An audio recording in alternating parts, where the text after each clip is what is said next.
At my niece's baptism, my uncle pulled me aside and whispered, "You're not really part of this bloodline. Stop pretending." The rest of the family ignored me all day, so I decided to pull the plug on the college funds I'd set up for their kids. The first withdrawal denial hit their accounts the next month. I, 32M, had always been the quiet one in the family. The one who showed up to every birthday, every holiday, every christening with a gift in hand and a smile plastered on my face. I never asked for much in return, just to belong, to be part of something bigger than myself. For 32 years, I thought I had that. The baptism was supposed to be a celebration. My brother's daughter, barely 6 months old, wearing that ridiculous lace gown that probably cost more than my monthly rent. The church smelled like incense and old wood, and everyone was dressed in their Sunday best, taking photos and congratulating my brother and his wife on their beautiful family. I stood near the back, watching it all unfold like I always did, present but somehow invisible. That's when my uncle found me. He was my father's brother, a man who'd always carried himself with this unearned authority, like being 10 years older than everyone else made him the family patriarch. He sidled up next to me during the reception, his breath reeking of champagne, and leaned in close enough that I could see the broken capillaries on his nose. What he said next split my world in half. He told me I wasn't really part of the bloodline, that I should stop pretending. The words came out casual, almost friendly, like he was sharing a recipe or commenting on the weather. Then he walked away, leaving me standing there with a plate of finger sandwiches, trying to process what had just happened. I looked around the room, searching for my parents, my siblings, anyone who might anchor me back to reality. But nobody met my eyes. My mother was cooing over the baby. My father was talking business with my brother. My sister was laughing with our cousins, her hand resting on her pregnant belly. They all ignored me completely, like I was a piece of furniture they'd grown tired of noticing. The rest of the day passed in a fog. I tried to join conversations, but people would drift away mid-sentence. I attempted to hold my niece, but my brother's wife suddenly remembered she needed to feed her. When they took the family photo, someone physically stepped in front of me just as the camera clicked. It wasn't accidental. It was deliberate, coordinated, like they'd all agreed beforehand that today was the day I'd finally understand my place. I left early. Nobody noticed. The drive home took 40 minutes, but I don't remember any of it. I just kept hearing my uncle's voice, kept seeing the way everyone had turned their backs. When I finally made it to my apartment, I sat in my car for an hour, staring at nothing, trying to figure out what I'd done wrong, trying to remember if there had been signs I'd missed. That's when the anger started to creep in. I'd been contributing to college funds for my brother's kids and my sister's future children for the past 8 years. It started when I got my first real job after college, working 80-hour weeks at a tech startup that eventually sold for enough money to change my life. While my siblings were still figuring out their careers, still living paycheck to paycheck, I was quietly building something for their children. $500 a month into separate accounts, managed through a financial advisor I paid out of pocket. Nobody asked me to do it. I just thought that's what family did. My brother had 3 kids now. My sister was expecting twins. Between all of them, I'd socked away nearly $400,000. Money that would have covered undergraduate degrees at state schools, maybe even graduate programs if they were smart about it. Money that represented years of my life, countless hours of work, sacrifices I'd made because I believed in taking care of my own. Except I wasn't their own, apparently. I spent the next 3 days in a haze, going through the motions at work, barely eating, not sleeping. My mind kept cycling through every family gathering, every holiday, every moment I'd convinced myself I belonged. I started seeing patterns I'd ignored before. The way my mother always introduced my siblings' achievements, but glossed over mine. How my father would ask my brother for advice, but never me. The subtle exclusions, the little moments that individually meant nothing, but together painted a picture I'd been too blind to see. On the 4th day, I called my financial advisor. I asked him about the terms of the college funds I'd set up. He reminded me that since I was the sole contributor and had set them up as revocable trusts with myself as the trustee, I maintained complete control until the funds were actually transferred to the beneficiaries. The kids had no legal claim to the money. Neither did their parents. I asked him what would happen if I withdrew everything. He seemed confused by the question, asked if everything was all right. I told him it was, that I'd just been doing some thinking about my financial priorities. He walked me through the process. It would take about a week to liquidate certain investments, but the cash portions could be moved immediately. There would be some tax implications, but nothing catastrophic. I told him to do it. All of it. He tried to talk me out of it, said I should sleep on such a major decision, but I'd never been more certain of anything in my life. These people had made their position clear. I was done pretending otherwise. The paperwork took 3 days to process. By the end of the week, $473,000 had been transferred back into my personal accounts. I felt nothing. No satisfaction, no regret. Just a hollow kind of numbness that I'd become familiar with. I didn't tell anyone what I'd done. I just went back to my life, stopped responding to family group chats, started declining invitations to gatherings. My mother called once to ask if I was upset about something. I told her I'd been busy with work. She accepted that explanation without digging deeper, which told me everything I needed to know about how much she actually cared. The first withdrawal denial hit the next month. My sister called me first. She was crying, hysterical, saying something was wrong with the twins' college fund. She tried to check the balance online like she did every few months, and the account was showing zero. She thought there'd been fraud, identity theft, something. She asked if I'd heard anything from the financial advisor. I told her I hadn't. I asked if she'd tried calling him directly. She said she had, but he'd told her she'd need to speak with the account holder. She seemed confused by that. She asked if I knew who the account holder was. I told her it was me, that I'd set up the funds, contributed all the money, and managed everything for the past 8 years. There was a long silence on the other end. She asked what I meant by contributed all the money. She'd apparently thought the funds were some kind of family trust, that everyone had been putting money in, that I was just the one who handled the paperwork. I explained that no, it had always been just me. Every dollar had come from my income. Her voice got very small when she asked if the money was gone. I told her yes. She asked where it went. I told her that was my business. She started crying again, said the twins were due in 3 months, that she and her husband had been counting on that money being there for their future. I reminded her that the twins weren't even born yet, that college was 18 years away, that she had plenty of time to save on her own. She called me selfish. She called me cruel. She said I'd promised to take care of her children.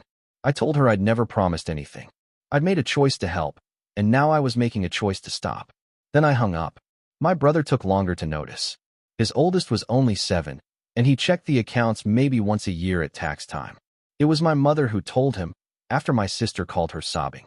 He left me a voicemail that was 3 minutes of barely controlled rage. He said I'd sabotaged his children's futures over some imagined slight. He said I was being dramatic and childish. He said if I didn't restore the funds immediately, I'd regret it. I didn't call him back. My father was the last to reach out. He sent a text message asking me to meet him for coffee. I almost deleted it, but curiosity got the better of me. I wanted to hear what excuse he'd offer, what explanation could possibly justify what had happened at the baptism. We met at a diner near his house. He looked older than I remembered, more tired. He ordered black coffee and asked me what was going on. I told him he already knew. He tried to play dumb, said my siblings were upset about the college funds, but that he didn't understand why I'd emptied them without warning. I asked him about the baptism. I asked him if he knew what his brother had said to me. His face did something complicated, this mix of guilt and defensiveness that told me he absolutely knew. He said my uncle had been drinking, that he said things he didn't mean when he got like that. I asked if it was true. I asked if I wasn't really part of the bloodline. He got very quiet. He stirred his coffee for what felt like forever. Then he told me the truth. I wasn't his biological son. My mother had an affair 33 years ago with someone from her office. It was brief, meaningless, a mistake she'd made during a rough patch in their marriage. She'd gotten pregnant, and my father had chosen to stay, chosen to raise me as his own.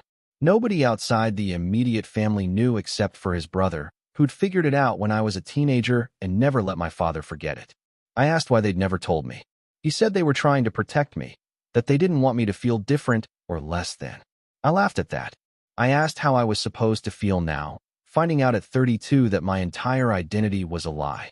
He said he understood I was hurt, but that I was still family, that biology didn't change the love they had for me. I asked him why everyone ignored me at the baptism then, why they'd all treated me like I was invisible. He looked genuinely confused. He said nobody had ignored me, that I was being oversensitive. I described specific moments, the photo, the conversations, the way people physically avoided me. He brushed each one off with excuses. The photo was crowded. People were busy with the baby. I was reading too much into normal social dynamics. That's when I understood.